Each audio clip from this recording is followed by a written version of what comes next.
I I almost feel like I'm going to have a sense of hollowness once the series is over because I have Yeah. Thursday and Friday off. And my first thought, and like we usually go to a park or something, but like we're trying to be good on money right now because we're going to be gone for almost all of November and we will not be working and travel expenses and all that. So we're not going to a park or anything. We're spending the full weekend at home largely. And my immediate thought was like, "Oh, cool! I can catch up on the movies list." And I was like, "Wait a minute, I'll be done by then." I just felt like I had to be productive and like whittle down the list. Man, I can't wait because there's so many other things I want to do with the Your random time. free time I have. I have books I want to read. I'd like to go outside. I'd like not hiking. I'd like to go outside.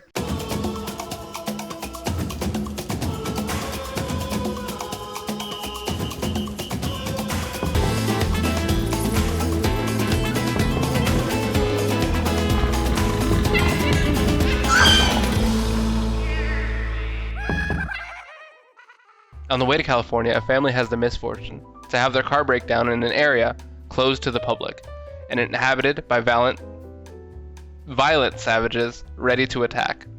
It's directed by Wes Craven, made in 1977, hour and a half. Are those the animated pigeons? Yes, they're. I love that movie.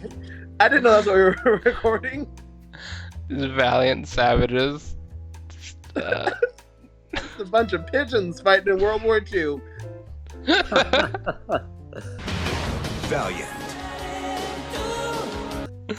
Anyway, Michael, what were your first thoughts on this? This was a disappointing movie, honestly. This was one of the movies I was most excited for. It seemed like a fun concept. I'd heard multiple people talk about how it's one of the few horror movies that scared them. And it seemed like an interesting concept. Wes Craven directed Nightmare on Elm Street. But there just wasn't a whole lot going on with this movie. I think the main family is immensely uninteresting and forgettable. You know, in a horror movie, there's always sort of like the dispensable characters that come on, and you can tell they're the dispensable characters because they're not memorable or charismatic or really worth investment in any way. And you would think that's going to happen in this movie. You think it's just the family passing by, but then the camera lingers a bit too long. You're like, oh, I guess these are the main characters that we have for this movie. And I think the biggest issue this movie suffers from is the fact that the antagonists aren't really that scary at all. The film feels like it wants to try to be Texas Chainsaw Massacre, but it isn't even close to being half as disturbing. There's really only one scene that I found disturbing, like kind of rough to get through, and that was it. Like when you look at Texas Chainsaw Massacre, because they try to go for a similar visual style, a very sort of raw, shaky cam, dirty feel, where you know these are people uncovering the dark, messed up realms of humanity that had previously been uncovered and left untouched. Whereas Texas Chainsaw Massacre had this house full of like bones and animals and corpses and all these dark things going on. This family is just like the DreamWorks animated movie The Croods sent you a "Don't come to school tomorrow" text. You gotta help us. We're sitting ducks. How about a story, huh? Tonight we'll hear the story of Crispy Bear.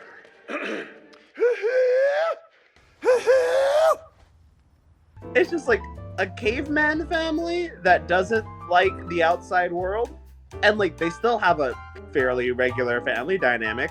One of them is actually good and helps the family. Only one of them is really even that off mentally. I definitely think we should move forward from using mental illness as a coverall for, you know, villains and things that are creepy and bad. But this movie wasn't made in that time where that wasn't the right idea. And there are ways to do that. Like I don't feel like Texas Chainsaw Massacre is in any way demonizing of mental illness, because it's a different sort of disconnection, you know, sociopathic tendencies. It's just the family's just not that scary. They have regular conversations. They interact just like bad people. I don't know. If I got in expecting this to be action survival movie, in the third act, maybe I would have been a little bit more entertained, because there are some fun aspects where you see this family trying to outwit the bad people and some fun Home Alone style booby traps and all that. But that's about the only part where I was really interested or invested whatsoever. It was just largely uninteresting, and most of all, I think the biggest offense is a wasted concept, because it could have been so much more than it was. If you watched our Texas Chainsaw Massacre episode, you'll remember I was not a fan. I don't like that rural American kind of uncomfortable horror, the idea of Michael talked about unearthing these fringes of society and stuff like that. All that just makes me feel icky inside and uncomfortable, and I really hated sitting through Texas Chainsaw Massacre because of that. This movie was just boring. It didn't scare me. Nothing in this movie scared me. Even, like Michael said, maybe that uncomfortable, except maybe a couple things is boring. Nothing happens until over halfway through the movie, and then there's a semi-exciting third act. Not super invested in this movie, either as just the craft of a film or even as a film that I enjoyed. Yeah, like I told you guys before we recorded this, I watched this in about 3 or 4 sittings. Like, instead of the dread of a good story, like just the existential dread, what I had was like this dread of having to finish the movie. Because I just found it so boring and there was nothing going on and the characters were so nothing. The family, like Michael said, they weren't very interesting. They were just cavemen. And there was like 1 or 2 scenes that I found interesting towards the end. Overall, I felt like it was very slow. If you're looking for something that's, I feel, way more effective at being disturbing, I would definitely suggest Texas Chainsaw Massacre over this, because it succeeds in every single way, especially compared to this. This would honestly, if there's one horror movie I would like to see the remake for, it'd probably be this one, because again, it is a good concept. But it just kind of has the worst of both worlds, in the sense that you can have low stakes and not be that intense or messed up or psychologically disturbing, but you need to be a polished professional movie. Like, there's plenty of horror movies, like Chucky or Halloween, that like aren't necessarily the most gory, terrifying, twisted movies, but they have decent production value and decent memorable characters and charisma and style that make them stand out and make them more memorable. Or you can be raw and dirty and gritty and have those trademarks for your style, but you need to be twisted and messed up and visceral, like Texas Chainsaw, or I haven't seen yet, but I feel this is true for like House of a Thousand Corpses or Green Inferno or Cannibal Holocaust. Like, this wants to have it both ways. It wants to be a gritty, shaky cam movie without any real film artistry, but also be very timid. Yeah, the biggest compliments that I can give this movie is some of the makeup I liked. Like, I liked the main of the cannibals, like his nose looked like there was like a big cut in the middle. That was kind of gross. And then there's the Home Alone thing at the end where like they set up with the car.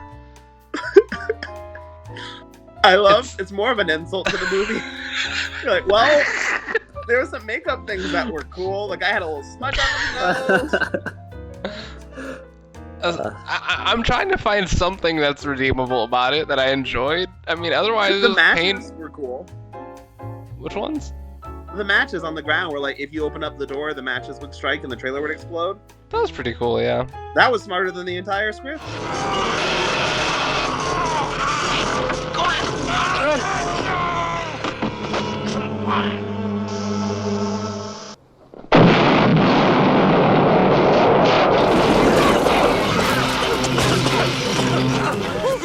Wow, that was an expensive-looking explosion. I can't believe we had that in the budget. Taking it back to Texas Chainsaw Massacre, they didn't have the deepest characters in that. No.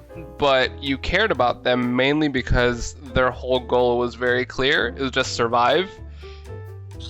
And they make you actually feel for these people, even on that level, that you don't get to know them on a deep level or know their backstory. And I mean, even going back to Evil Dead, where you don't know about Ash's backstory, these people, I remember they have conversations in The Hills Have Eyes that establish like at least some dynamic with the family, but they're more forgettable. What's up with that? I didn't remember they had conversations. They did. There was a family in this. I thought there was just a baby in the desert, and they took it. I have to be straightforward with this movie. I zoned out in like the last 10 minutes, and it ended so abruptly that Oh I my was god. like, wait, what happened at the end of that? And I had to go to the Wikipedia summary and read the end. But then because I couldn't remember anyone's names, I still was super confused. So I only vaguely even know how this movie ends.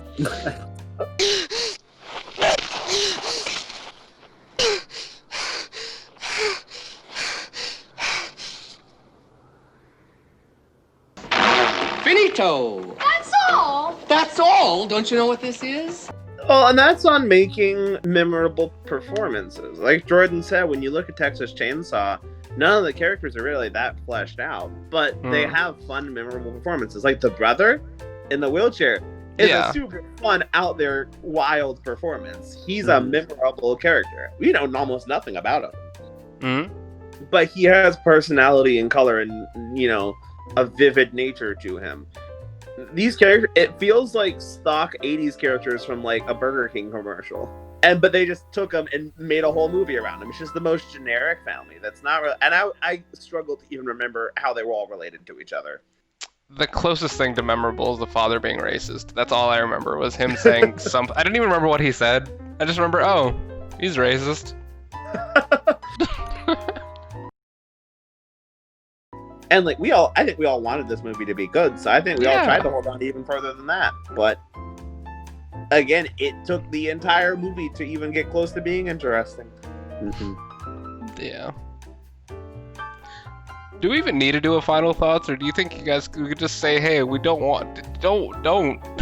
Or do you I think we would should do? strongly recommend Texas Chainsaw Massacre or The Croods. Watch them back to back, and you'll kind of have this movie with a lot more like hollow disappointment. Yeah, that's good. That's our recommendation. That's our Our recommendation. recommendation: either The Croods or Texas Chainsaw Massacre or both. Or both at the Official same seal. two TVs, same time. That's our episode of The Hey, Hills Jordan, Have what's Eyes. next? Haven't done that in a while. That's our episode of The Jordan, Hills Have Eyes. Next what's we next? have What? next we have Monster Squad. Okay. Donald Sutherland's on that. You know what else is in that?